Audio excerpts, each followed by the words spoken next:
Thank you.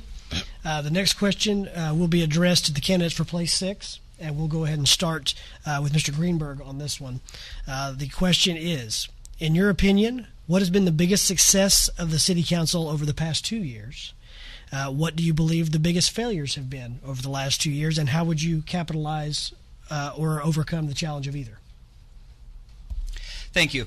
One of the things I'm excited about that our City Council has done is really kind of revamp and really bring Rockwall into a new vision, give us that new mindset, make people excited about it. People want to come visit. People want to come raise a family. And the decisions that are being made are definitely impacting when you see the masses of people moving to our area. People are looking around, and I think that if you are one of the top destinations that people are looking at when they are deciding where to move, you're doing something right. So being able to attract good people, attract good business, I think that's one of the things I would say is the strongest. Perhaps the weakest, I would say. And again, by no means, I mean, it's hard to run a city government, but I would say that perhaps a little bit more on follow-through and a little bit of transparency. Not in the negative sense that people often use transparency like our city council is trying to hide something. I don't mean any of that. But just making sure that citizens are aware of those initiatives that they're taking, and there are results you can see. We almost like a rubric, if you will, where we can see there are standards that we're going to meet, so that you're not having situations where maybe as we're revamping the square, then you still hear a lot of people say, oh, I thought we were going to be getting more parking, or when it comes to the harbor, or really any other place where citizens are going, well, I thought this or I thought that. I want to eliminate that so that there are no negative thoughts when we're working for our city progress, and there are people who know, hey, that was a measurable objective that our city met. How cool is that? Right.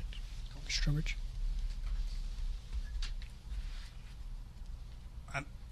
Someone described me recently as well, we didn't want to use the word city dork, but an avid follower of city politics. For the past 3 years, I've been to most every city meeting, and you can always pick and choose. I would have liked to have done that. I would have liked to have done that.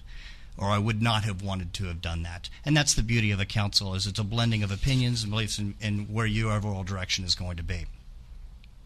Some of the biggest successes that come to mind kind of align with what I talked about. This city has worked very, very hard to get through 2 major issues that I don't think they deserve enough credit for. The city of Rockwall responded several years ago by conserving water when we went into a drought. More so that while we were making money on water, we actually conserved 40% of our usage and had to pay a minimum. And this city council has quietly gotten themselves back, made all the payments, and done a great job where our water department will actually be a revenue source instead of an overhead. It's a quiet, nobody really talks about that, but that's the kind of financial discipline that our city council has done, on top of reducing our net tax rate year after year and meeting the needs of the city from there. It's not an easy thing to do, and I think that deserves probably a lot of credit for what they've done. Failure, there's no one specific. And when you're fighting a fire, or you're working at a problem, you grab the biggest one at the front and you work from there. With those things taken care of, I think there are other things that follow on behind. And I think it goes back to my campaign slogan of safety, streets, and smart planning, making sure that our housing inventory going forward will provide a ongoing long-term revenue source that will not be on the shoulders of our single-family homeowners, as well as increasing the safety in all aspects, whether it be police, fire, or possibly EMT. Thank you, sir.